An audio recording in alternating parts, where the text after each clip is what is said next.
Hey guys, coming back at you with another Trials Fusion tutorial. This one's going to be on creating sounds in the track creator. For those who like to create tracks or just want to fool around with it like I've been doing, I'm actually kind of getting into it. And I really wanted to know how to create all the cool sounds. Things aren't exactly easy. These are professional tools. These are the actual things these guys make the tracks with. So we're going to be focusing on just creating a sound. And you had to go to the menu and find the triggers and events. And the first option, triggers, and then area trigger.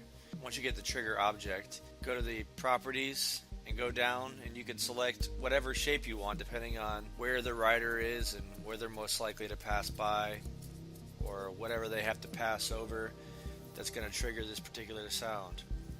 Now I'm just going to do one for demonstration purposes. It doesn't really matter what sound I pick or what size I make the object. I'm just going to put it right in front of me here.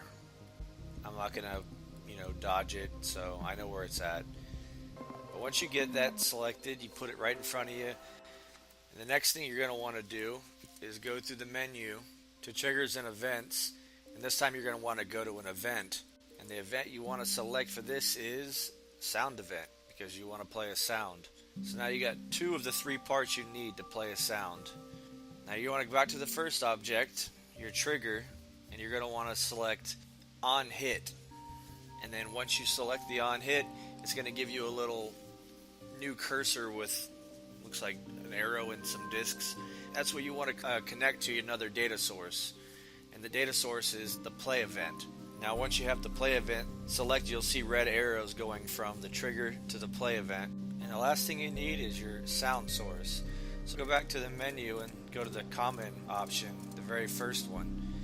And under game, common, then game, then scroll down and go to sound source.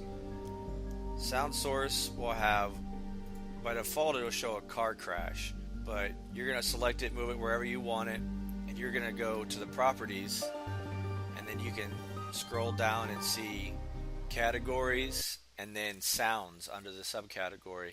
So you can scroll through. I'm just going to pick one at random here, but they have a lot of different options. There's a lot of different categories, and some of the categories have a whole bunch of different sounds.